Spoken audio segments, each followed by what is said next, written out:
Okay, let's get underway. Welcome, welcome, welcome, vets, military, family, and partners to our 8th veteran transition panel, this one on preparing to eFair and in general preparing for the virtual hiring process as a whole. So first, a moment, as always, for our brothers and sisters in uniform service who cannot be here with us today because they're deployed to keep Americans secure, prepared, partnered, and healthy. Thanks. Second, a welcome to some invited partners today. If you're here, thanks to our relationship with the Alliance of Veterans affiliated with Big 10 Business Schools, 4Block, Corporate Gray, Warrior Rising, or eMentor, we're thrilled to have you. Please don't hesitate to join the discourse as we go. Third, some context for this event. Our vet transition panels are part of Maryland Smith's initiative for veteran lifelong leadership. And that's Maryland's open platform to promote veterans as strategic assets for our united economy. Vet transitions panels support one of our 3 missions in the initiative. It's namely the mission to enhance our collective and individual vet present value. And we do that by inviting subject matter experts to panels like this to hopefully inform you and increase your value as you move through either our programs or continue your journey in the marketplace. Next, some admin items. Please mute your mics unless you are speaking. Note that as referenced in the invitation, the session is recorded. We are being recorded now and will be posted to platforms that allow access to Maryland students, alumni, and partners.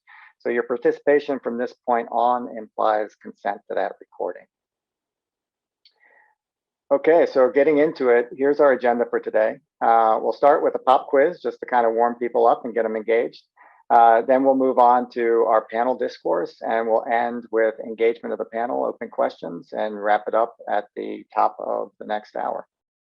So with that, let me open it up to our quiz.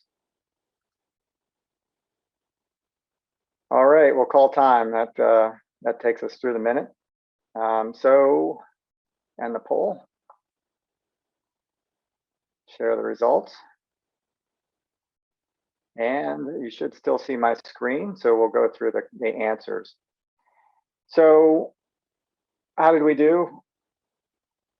Question 1, on average, how many candidates do employers seek to interview for a single available job? And it looks like our group here was split between 3 and 10. The answer is 10.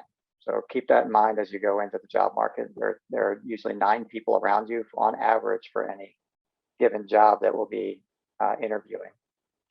On average, what percentage of an employer's hiring time is spent on the interview process?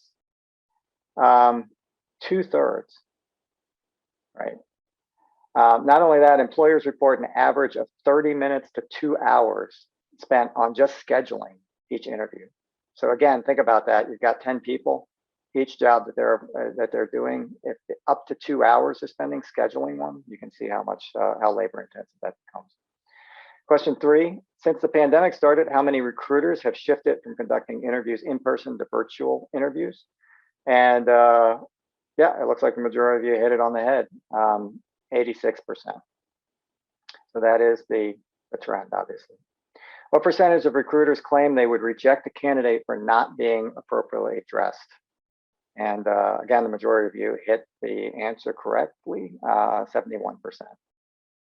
That includes in the virtual environment. Question 5, what percentage of employers claim they would reject a candidate for first impression of arrogance? And again, 5 of our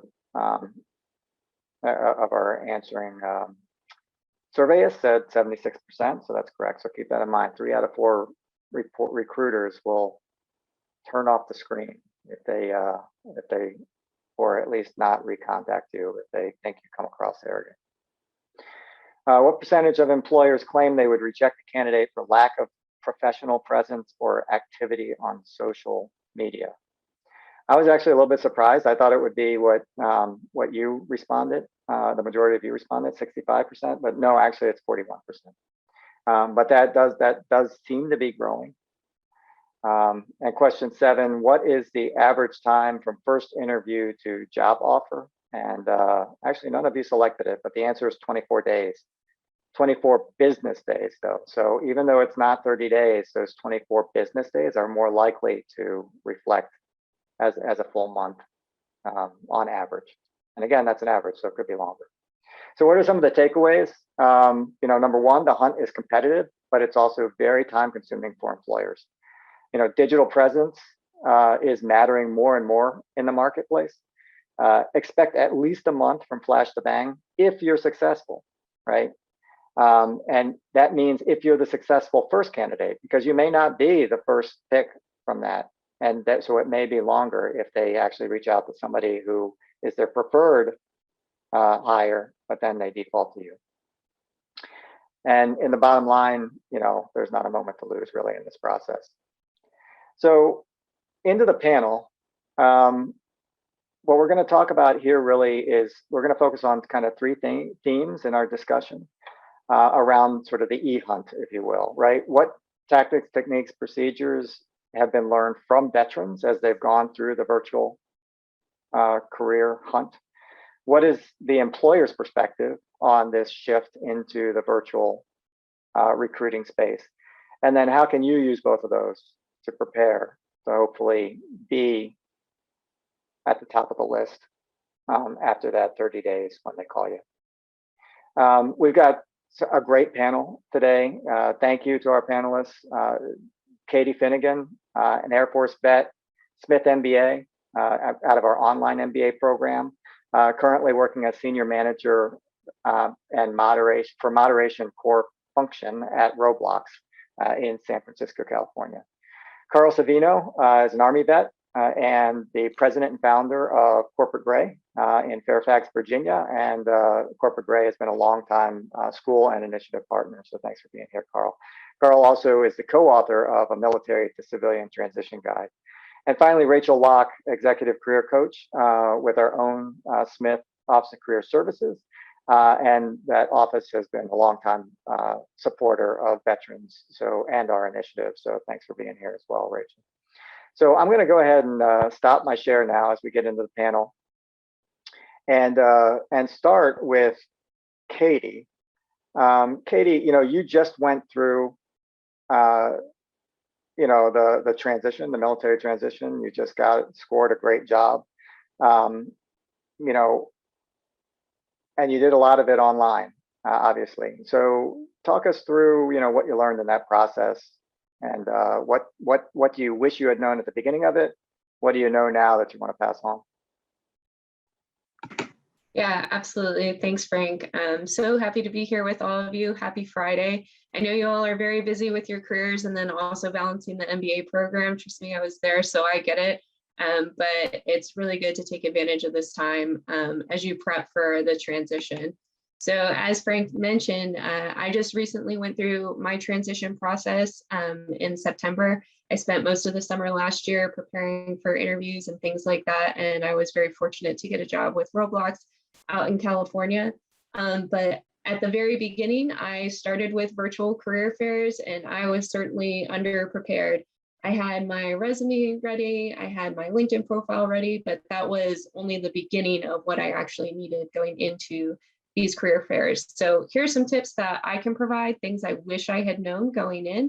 And I think if you're able to do some of these things, you'll go in being a lot better prepared and able to move, I think, a little bit faster through that interview, those initial steps with landing the interviews. So you're going to get a list of companies for these career fairs. There's going to be quite a few companies there, but you're not going to be able to meet with every single one of them. I would highly recommend looking through that list and picking about 5 to 10 companies and then prioritizing your top 5. For every single interview that I went into, this may seem like a lot, but I would spend about 2 to 3 hours preparing for that interview for that company. And I would read everything I could get my hands on in order to do that. So the 10K reports, news articles, their company goals, their core values, priorities, any recent acquisitions. I listened to TED Talks from the CEOs and executives. It can be a full-time job getting ready for these things, but the work does pay off for sure. If you have the opportunity to research the recruiter that's going to be at the event, if their name's provided, it won't hurt to look for that as well. It'll give you some common ground when you get to the event and you can start speaking with them in chat. I would recommend also looking for 2 to 3 jobs at that company that you're interested in and have that job number and the requirements handy. So you could build like a separate Word doc for each of those and highlight certain areas that you think line up with you. If you have time, I would recommend applying to the job. I know there were quite a few of the like DoD industry leaders, so Lockheed Martin, for example, that were interested in seeing that you already had that application in, but it certainly isn't necessary. One pro tip that I found and what helped me get the job with Roblox was that only one of the 5 different Air Force jobs I had actually applied to the job that I'm doing right now. And I had only done it for 2 years. But overall, I had, 9 years of management experience. And that's really what they were looking for. So I took that one OPR. I explained tons of examples in my interview, and that really helped me. So don't think that every single facet of what you've done in the military, which has probably been way too much, needs to apply to that job. You can take 1 or 2 things, and you might find success that way. Once you actually get to the career fair, you're going to have to get in line, and you could be waiting up to 10 to 20 minutes to speak with a recruiter, depending on the number of candidates that are interested. So make sure you're paying attention to the chat because it'll send reminders to you as your time is coming up. When you're preparing for the event, definitely have your elevator pitch typed up with the jobs that you're interested in. And that way, as soon as you get into the chat, you can drop it in there. You don't have to stress about trying to get it in quickly while others are also dropping in their intros. You've already got it ready to go. It again makes things go faster. Last couple things. Remember, you're excited to be there and you're gracious for their time. As Frank mentioned, companies do spend a lot of time in hiring and they put a lot of money into their talent management personnel. I'm currently going through a hiring process right now. I'm building recs. I'm getting ready to bring people onto my team, and I'm pretty busy already. So it is a lot to look for the right candidate. So just know that we're taking a lot of time to be there, and you should be gracious for that and excited to have that time with them. And then finally, take advantage of making connections at the event. There are tons of other veterans. If you see somebody else that's got a similar background to you, feel free to hit them up on LinkedIn real fast and say, hey, I noticed you're in this event right now. And like, we have similar backgrounds. Like, how are you doing? Like, what's going on? How's the transition been? I did that a lot. And it just, if nothing else, it made me feel a little bit better about what I was going through, because it is, it's stressful. And there's no denying that, but it's nice to have somebody else that's going through it with you. So yeah, that's kind of what I wanted to cover today. Frank, I'll hand it back to you so we can continue on and get to the Q&A. Yeah, great. Thanks, Katie. So over to you, Carl, and those are great insights. I appreciate it, you bringing them today. So over to Carl. Carl, you've kind of been on the other side of the table. Corporate Gray has had a long history of supporting in-person career fairs, and then the pandemic comes along and you moved them all online, and you've worked obviously then with the employers that have moved online with you and are seeing candidates like Katie come through their booths. So what can you tell us? What insights can you offer from that perspective on the other side? Good. Hey, Frank, thank you very much for giving me this opportunity. I'd like to give you some context in terms of background. Personally, I transitioned from the Army in 1992, went to work for Booz Allen Hamilton. I was a consultant with Booz for almost 4 years. A couple of years after I transitioned, I decided to write a book. I actually co-authored a book titled From Army Green to Corporate Gray, co-authored it with Dr. Ron Cronick. We also did a Navy version and an Air Force version. Over time, we decided to meld those 3 titles into one. So our book is currently titled The Military to Civilian Transition Guide. Hopefully some of you on this meeting, this Zoom call, will have received a copy of the book when you transitioned. If not, we have a link there to the ebook version of the 2021 edition of our book. So I like to say we connect military veterans with employers in print through our book, in person at our job fairs, and online through our website. As Frank alluded to, we've been doing job fairs for 25 years. We pivoted 2 years ago from doing in-person events to virtual events. So we have a wealth of experience to provide you with some additional tips that to add on to what Katie provided. So again, that's the background for Corporate Gray. With regard to a virtual job fair, I want to stress the point that this is a first cut. Frankly, very few companies are going to make a hiring offer based on that one interview. But the advantage to the employer of being able to now see candidates nationwide opens up the window, the portal, to enable them to consider candidates that they may not have previously based on geographic location. Also want to make the point that virtual job fairs have many similarities to in-person job fairs. For example, there's that same need to properly research the companies and then apply in advance as it makes sense. Excuse me, but there are differences as well. Obviously, the most significant difference is you're not seeing that person face to face. You can't see their body language. Yes, there are virtual job fair platforms that will convert from a text chat to a video chat. In all honesty, Corporate Gray is developing a video first job fair platform that will roll out later this year. So again, similar to the extent that you need to do your upfront homework. Differences primarily in that you're not seeing the body language, but I would also submit to you this. The virtual job fair platform allows you to be in multiple booth queues at the same time. So obviously you can't clone yourself at an in-person event, at a physical event. The difference here is you want to take advantage of the opportunity to interview with multiple companies. And again, getting in those multiple booth queues or interview queues allows you to do that. I want to offer to you some recommended tactics, if you will, at the virtual job fair. So you still want to dress for success. As I said, most of the virtual job fair platforms that you're going to experience are going to start with a text chat, and the recruiter has the option to convert to a video chat. So we strongly recommend you'll feel better about yourself, you'll be more confident, and if they opt to go from text chat to video chat, you're providing the correct presence. 2, if I were in your shoes, I would prepare answers to commonly asked questions, such as the "tell me about yourself" question.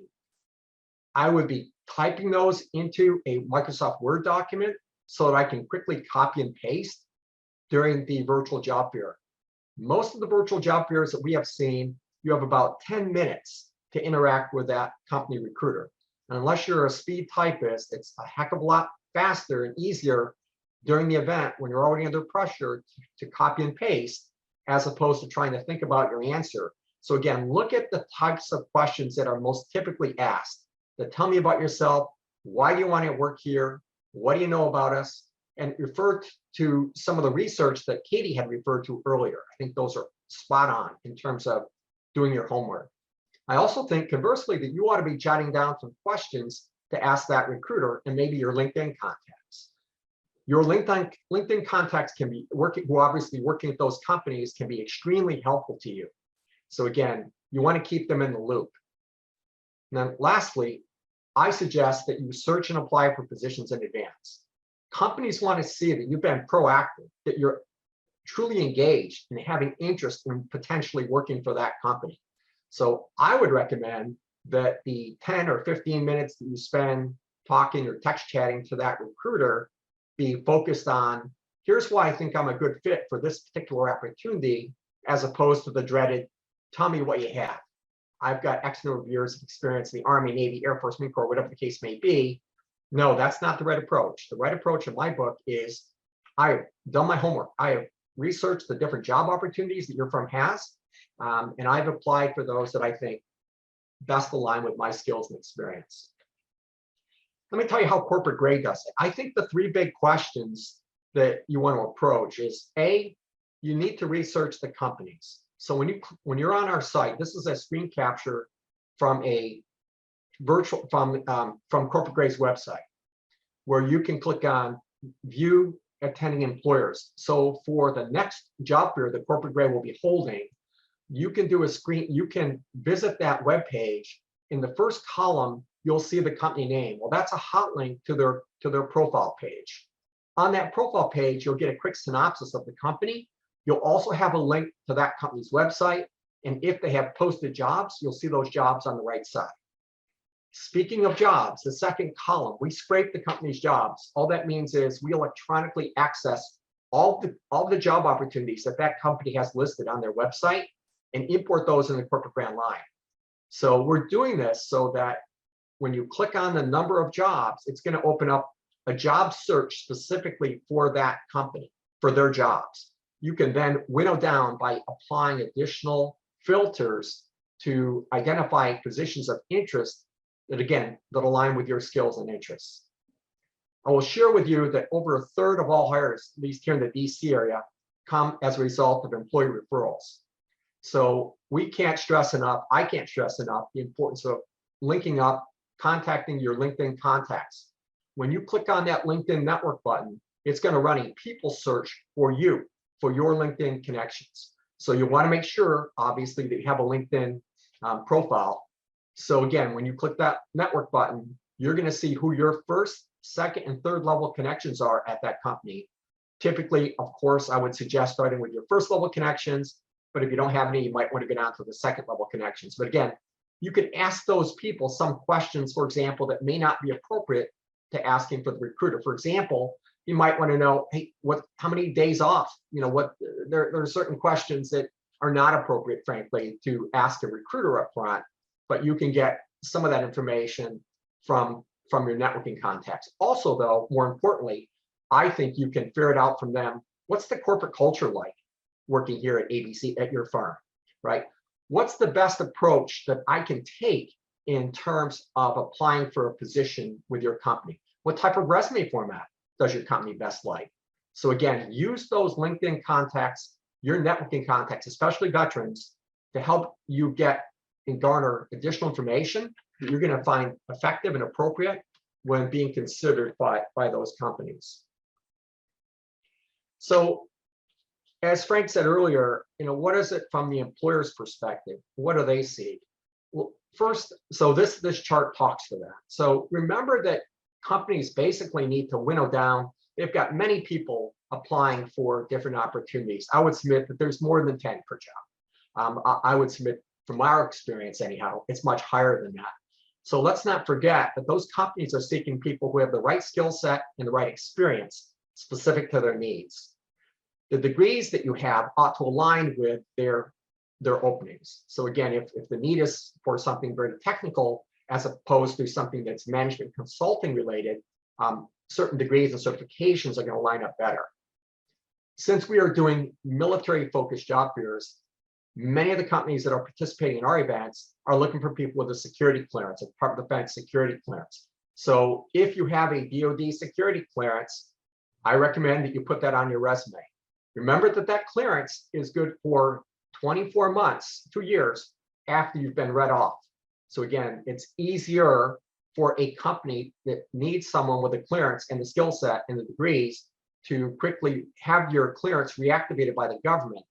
So again, if you are interested in working in the DoD space, look for opportunities that are going to allow you to use that security clearance. Companies also want to know who's done their homework, who's really researched, who knows about what we do. I like to say you ought to know who their top 5 officers are. You ought to know what the primary services and products they offer. You ought to know where they're located. If they have multiple divisions, what are those divisions? Some of these firms that we work with are multi-billion-dollar companies. You may also interview with more than one part of the company. For example, when I went to interview with Booz Allen, I actually interviewed with 2 different parts of Booz Allen. One I didn't get, but the other I did. So again, just be aware that for the very large companies, they may have multiple opportunities and multiple divisions. So keep that in mind. Strong communication skills. I think at the end of the day, for the types of positions that you're looking for, I think how you present yourself is important. So to the extent that you can practice your presentation, how you're going to talk to your skill set, your experience, your military experience. The more fluid that is, yet and polished, the better off you're going to be. I have one last thought here. Companies also seek someone, if they've got an immediate need to fill, they've got a government contract. And frankly, most of the companies that are working with us are either a government agency or they're a government contractor. They cannot afford to wait very long if they have a position that's open. They want to fill it now. So if that's a funded position, just be aware that that government contractor wants to fill that position sooner rather than later. And this kind of talks to, well, when should you start really being engaged in the job search? My answer is 2 years out, but remember that most companies are not going to get serious about you, will not be able to extend the job offer till you're within that 60 to 90-day window. So again, the more flexibility that you can show, the more willingness to relocate, frankly, for wherever the need is, the better off you're going to be if you can reasonably do that. Okay, post-job fair. After the job fair is over, I always recommend that you follow up with the recruiters with whom you spoke. Oh, by the way, I know there was a question earlier.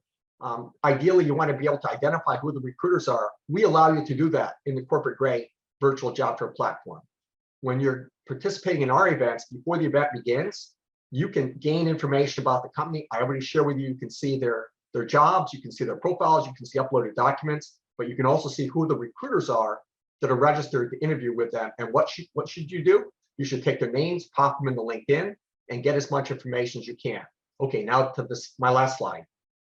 Post job fair, what is my recommendation? Number one, if I were in your shoes, I would have a thank you email going out to the company recruiters with whom I'm interested within 24 hours of having been interviewed by them. So timeliness is a good thing. I would recommend that email have 3 parts. Part 1, ought to remind them where you met. We met on February 18th at the Corporate Grade Virtual Military Friendly Job Fair. Paragraph 2, we talked about this particular position. I want to remind you how my skills and experience meet with the requirements of that position. So it's your responsibility to help the recruiter understand why you think you're a good fit for that opening. So again, remind them, here's how my skills and experience fit with your opening. And if it makes sense, attach an updated copy of your resume, one that's more customized and aligned with that specific position. So many of the virtual job fair platforms we're seeing, you start with one resume and that's the one they have access to. I think it makes a lot of sense to send them a thank you note with a customized resume that better aligns with that specific opening. Third paragraph of that email, I recommend reinforcing your interest in the position, thank them for their time and ask about next steps, right? You should not be following up with them every hour of every day for the next year, right? Maybe 2 or 3 times over the next month or so. Trust me, if they're interested, they'll let you know. But again, there's nothing wrong with being proactive appropriately to say, great company, great interview. I'm really interested in this opportunity. I hope you'll consider me for it. And by the way, if you're not accepted for that position, send a thank you note. Thank you very much for considering me for that opportunity, because folks, you never know. The lead candidate may have had a better opportunity and they're gone. So please end in a very positive manner.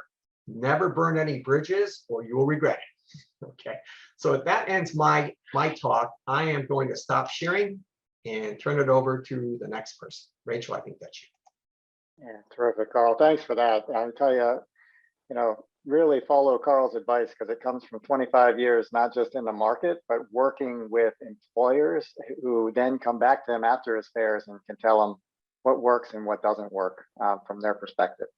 So next over to you, Rachel. And I think, out of the first 2 panelists, as well as some of the themes in the quiz, I mean, it's clear that you have to be ready when you get into the room or the virtual room. And I would say, all ready from all angles, right? Not just ready in person, but also ready in print and in social media. So as a coach who works with folks to get them ready and who's worked with and helps people successfully navigate that process both in person and virtually.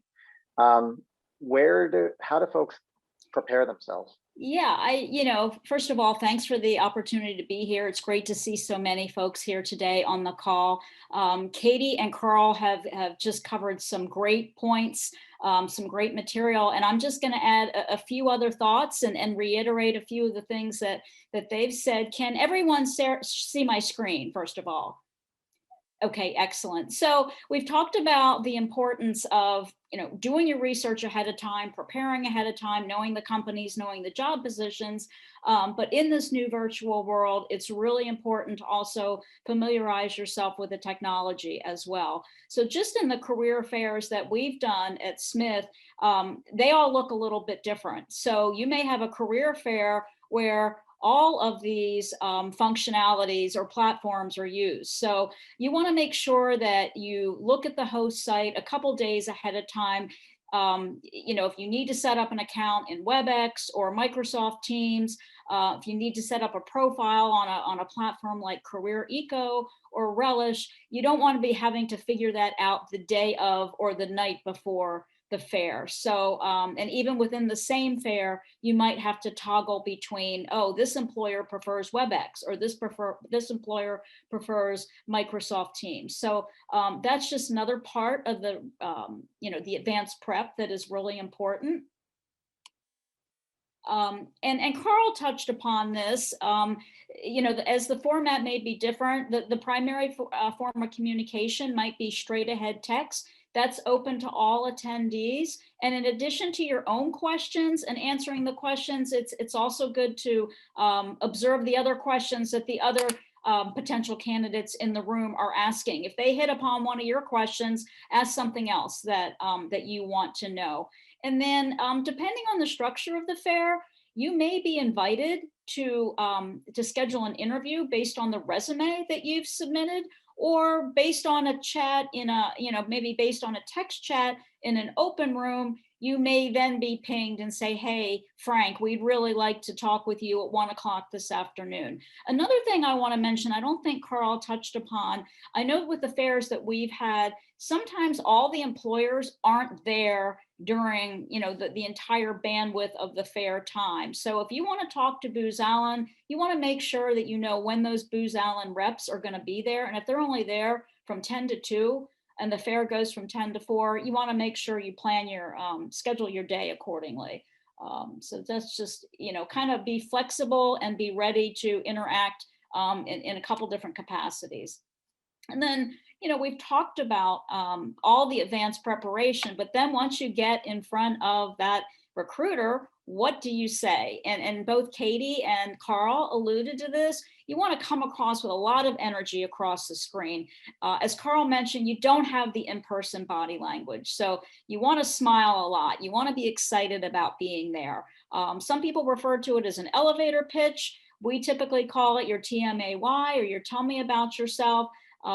Folks have already talked about the importance of researching the questions you want to ask and knowing the companies and the positions that are available. And I would also add, another dreaded response you don't want to give is to approach the recruiter and say something along the lines of, I'm open to anything. That doesn't make it easy for the recruiter to figure out where you fit. You've got to do that homework ahead of time. So if it's a digital marketing analyst position, why are you qualified for that? If it's an operational role, talk about some of the biggest successes that you've had in that capacity. You want to make it easy for that recruiter to, one, have another conversation with you and see how you fit. So just a little bit more detail about tell me about yourself. It essentially tells your story holistically, but the key here is it tells it briefly. And you want to connect the dots for the recruiter. Okay, you're a veteran, but what are you interested in my company and these 2 or 3 positions that we're talking about? You want to convey your value as it relates to the position. And again, what is it about the company or the role that's most interesting to you? And Carl mentioned this as well. You want to just practice it like crazy. If you have access to a career coach, if you're a current student, tap into that resource. If you don't have that available to you, if you're not currently pursuing an educational program, practice with your spouse or with a friend or with a colleague, and practice it often enough where it rolls naturally off the tongue, and you don't sound scripted. And you really want to watch the length too. You may start off with an intro of about 5 minutes or so, practicing that and whittling it down and really getting it down to the key points. So your overall pitch, your overall TMAY is really no longer than about 2 minutes long is really ideal. And then just my last slide, just to kind of touch upon some of the things that have been talked about. If you're doing the call in your home environment, you want to make sure it's neat and it's well lit. Generally, the guidance is have a soft lighting, a lamp behind and above your head. Again, we've already talked about the importance of professional attire. I would say that goes all the way down, ditch the stretchy pants and ditch the cargo shorts. Make sure you're professionally dressed from head to toe. One of the things I remind the students that I work with is remember to smile. It shows your excitement. It signals to your brain that this is not a stressful situation. And it conveys enthusiasm. Again, you want to thank them for your time and follow up as appropriate with an email. And Carl gave some really great details on that. And I would also add, every person you meet in the job search process is potentially a connection for an opportunity down the road. So say I talk with Frank as a recruiter at the virtual career fair, and he doesn't really have a position for me at that point in time. But something comes up and hopefully I've made a good impression with Frank, and maybe something does come up a couple months later. And if I've closed that loop and sent that thank you note, connected with him on LinkedIn and maintain that connection, that relationship, checking in with him periodically, hopefully he'll remember me for that opportunity that's right for me because I've communicated that well. And he thinks of me when that comes up. Again, connecting with on LinkedIn is important. So those are my final points. I tried to fill in and just kind of emphasize what Carl and Katie did such a great job of covering. So with that, Frank, I'm going to turn it back to you. Yeah, great, Rachel. Well, thank you for those insights. I can tell you as somebody who's been in fairs on both sides of the table myself, it is like what they're saying really is crucial. You need to find ways to be present because the company has to be present, right? So when you turn on your video and stuff, the worst thing from the perspective of somebody who's sitting in a virtual booth for 4 hours talking to or interacting with 15 or 20 or 50 people is for you to turn on your video and have like half of your lunch hanging off your face, right? So be ready, be present, right? And then the second worst thing is to then get into a conversation with that person by chat when you're being timed and you only have 5 or 10 minutes in the chat room, and the first 7 minutes are figuring out the tech and fumbling through the basic questions like, who are you again? Where are you? Where is this company? By that time you get to the last 3 minutes and there's really no time to assess fit. So great advice. Thank you. I want to open it up now to questions from participants. So if you would like to ask a question, either virtually raise your hand or post it in the chat. We'll go from there.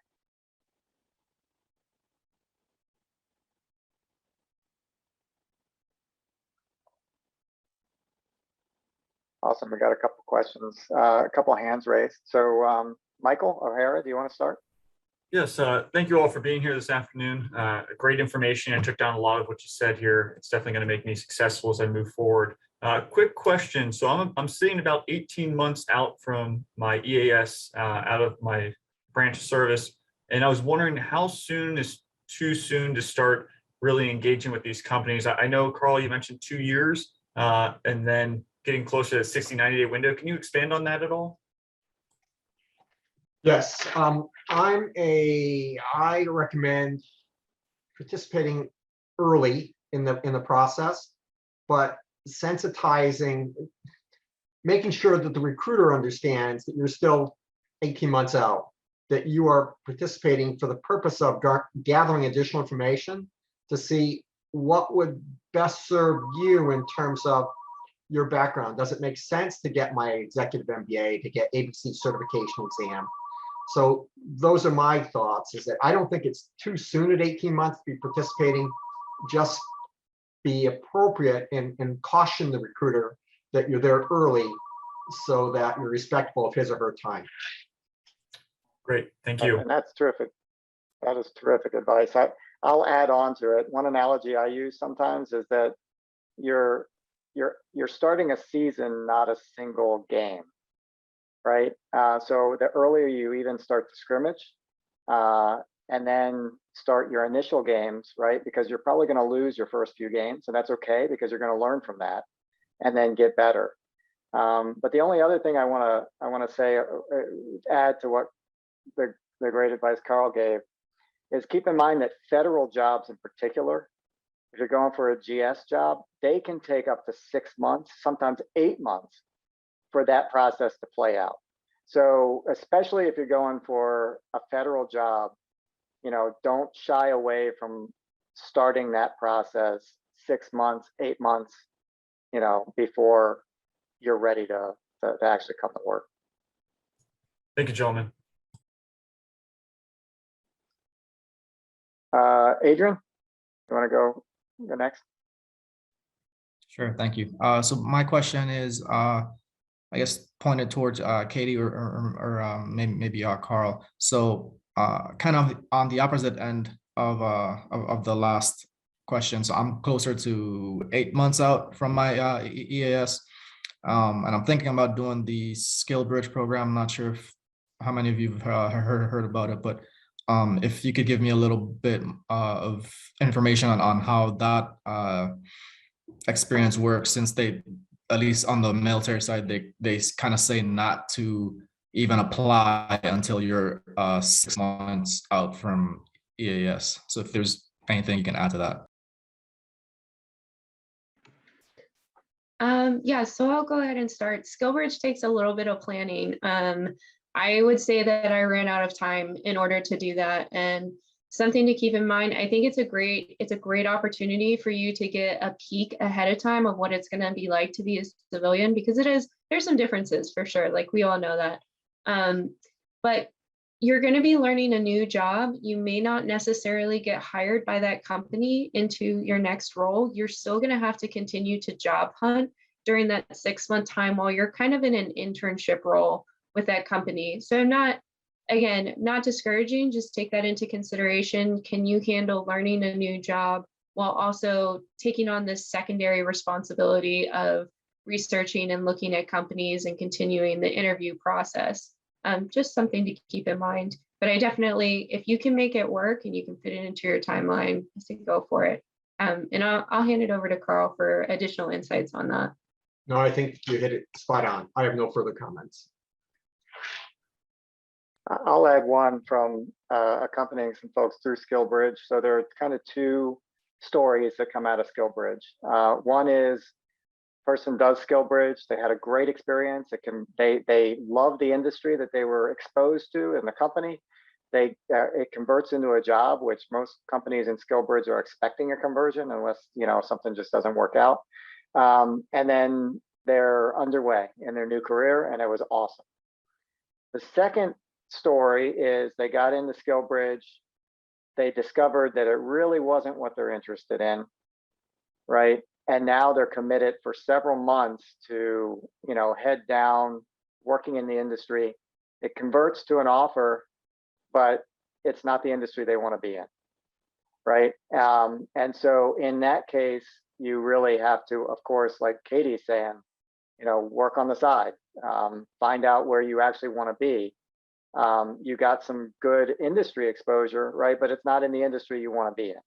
So my recommendation on SkillBridge is just make sure that you're going after the company in an industry that you really think might be of interest, right? And if you get into it and you find out it's not where you want to be, then give them what you have to give them to be professional. But really, you're going to want a side hustle to maneuver yourself towards where you want to be.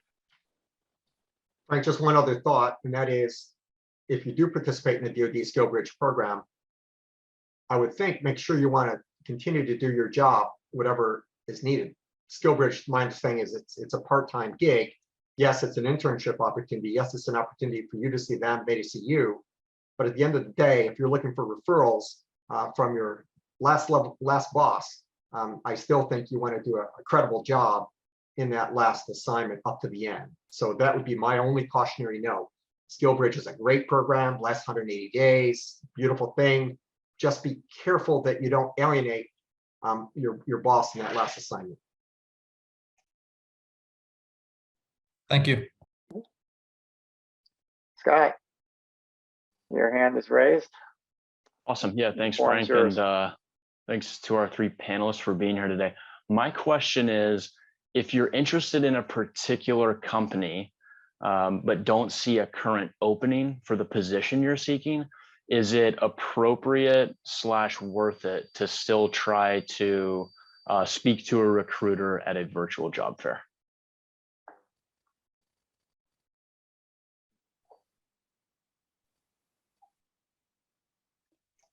I can hop in. I would say absolutely.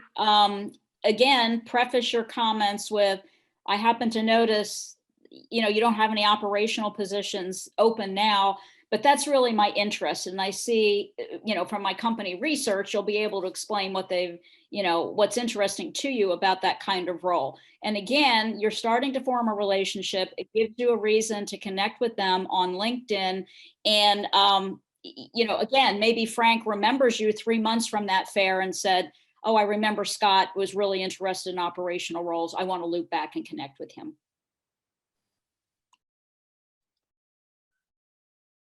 Thanks, Rachel. I have a question for Katie. First off, Adrian, you still have your hand up. Is that, or do you have another question? Okay, great. So I have a question for Katie as we kind of get towards the end of our session. What comes next? Can you talk us through a little bit how you went from job offer to kind of then moving into a new company, but you were remote, right, when you got hired, and then you moved, but you had to do that all through sort of the virtual process. So can you talk us through what you learned from that experience as well? Yeah, certainly. It's not as bad as you may think. The moving part sucks whether you're in the military or not. So I will say that I have not enjoyed moving one more time, but the virtual onboarding is actually really great. Companies have been doing it for 2 years now. So they have got a pretty streamlined process of getting you in and getting you on the ground running. So I'm just going to reference my notes real fast on this.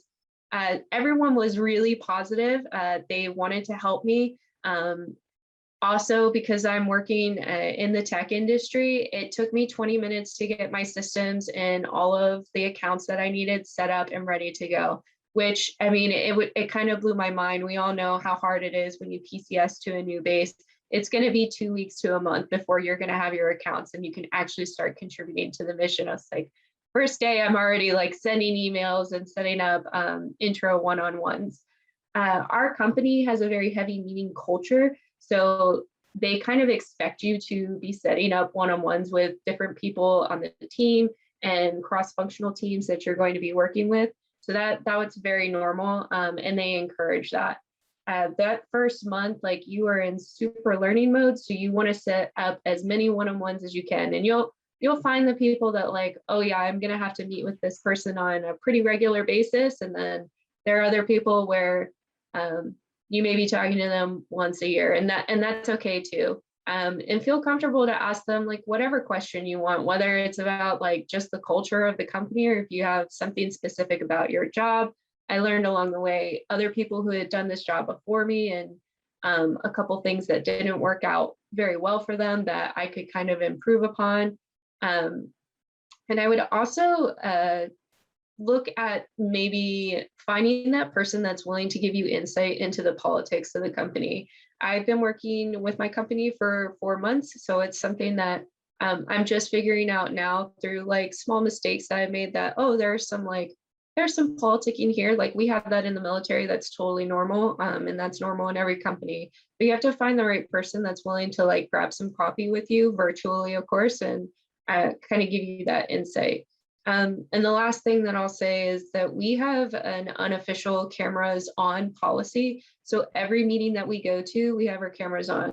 Again, we're a tech company, so most of the time when I'm meeting with engineers, they're like in hoodies or t-shirts. They're not super dressed up, where when I'm meeting with the business side, they typically have on like nice clothes. But I have a friend that works for a company and they have a cameras off policy. They don't need to be in a virtual meeting space seen face to face. So that's just a cultural thing that you'll find.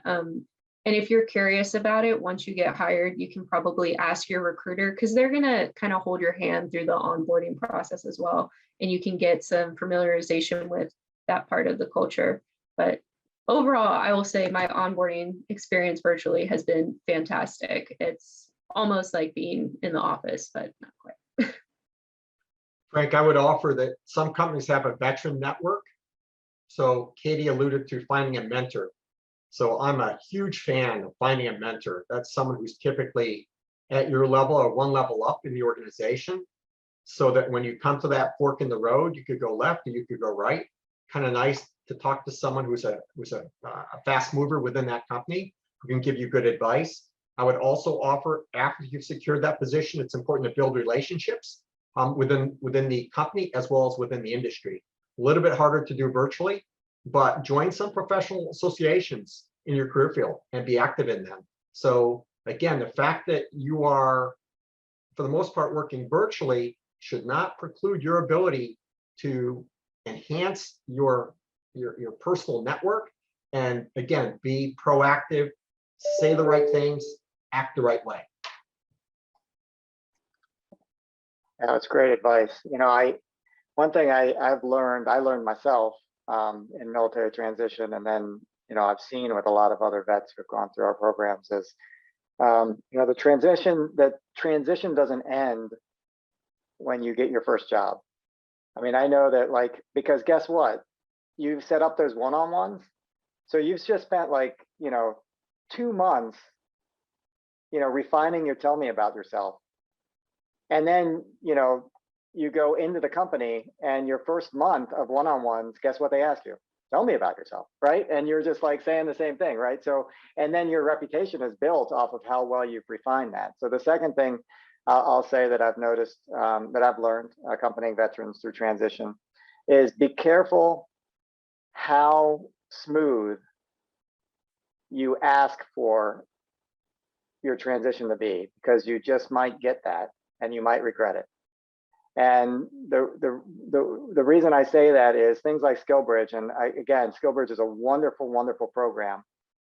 The same thing with oftentimes people who get job offers before they are off active duty to go directly into a role in, say, a defense contractor that is exactly like what they're doing. That's terrific if you love what you're doing and you know exactly the industry you want to be in. The problem is that if you never refine that process of tell me about yourself and understanding rejection and, you know, doing the hustle to do the research, and a year in, you find out you're not at the company you really want to be in. Now you're a year out of active duty and you've got to transition again, and you've never done it the first time. And it's that much harder actually to kind of do the free fall. Oftentimes it's necessary to really pivot into the industry that is your passion. Frank, I would like to address the issue of, do you accept, the question is, should you accept your first job offer? Let me tell you what I suggest. I recommend that you pick some date in the future so that you tell those prospective employers, look, for my benefit and for yours, I want to do my due diligence. I want to cast a wide net. I want to evaluate different opportunities that may come down the pike. So if I were in your shoes, I would be, even though it sounds easy to take that first job offer, you don't know what you don't know. So my recommendation is, again, stay in charge of your own job search. Pick some date in the future that is not too far out, that aligns with when you can actually start work, so that you have sufficient time to evaluate different job opportunities that may come down the pike. And don't let money be the overarching criteria upon which you make that decision. It should be made, it's a multi-factor decision. Commute, do I like the distance? Excuse me, do I like the company? Do I like the people that I'd be working with? Do I like their mission? How do I fit within this organization? Do I see myself moving up? Am I going to get stale? Is it a flat organization, and the like? I stop. Yeah, great advice. Well, thank you to our panelists. That was amazing. If you think about it, we've got almost a century of combined experience on the panel here. So thank you for joining us and for passing on your insights. I do want to mention that the recording for these, as well as slides that can be shared, are going to be posted to our Smith Vet group page on Terrapins Connect. Under resources, they'll also be posted to our Canvas site for students who are currently enrolled. And then summaries for all initiative events, to include this one, are available in 3 places on LinkedIn. If you're at Maryland, you can track our Smith Vets group. Big Ten vets can join our Big Ten Vets and Business Alliance group. And then anyone is welcome to follow our initiative organization page for future invites to events. And finally, as always, I'd like to sign off with a salute to the Old Line legacy that we're all affiliated with at Maryland or through the initiative. It's a legacy that was born August of 1776 at the Battle of Brooklyn, when less than 400 Maryland volunteer citizen soldiers held off more than 2,000 British Army regulars to save the Continental Army from a very early premature defeat. Less than a dozen survived uninjured, but George Washington, who was watching from a nearby hill, affectionately nicknamed them his Old Line. And he used their story throughout the war then to rally troops and patriots to the cause. 19th century historian Thomas Field actually would later call the battle an hour more precious to American liberty than any other. And it's actually why Maryland is now called the Old Line State. So thank you all for sharing a precious hour of your day with us, and we hope to see you next time.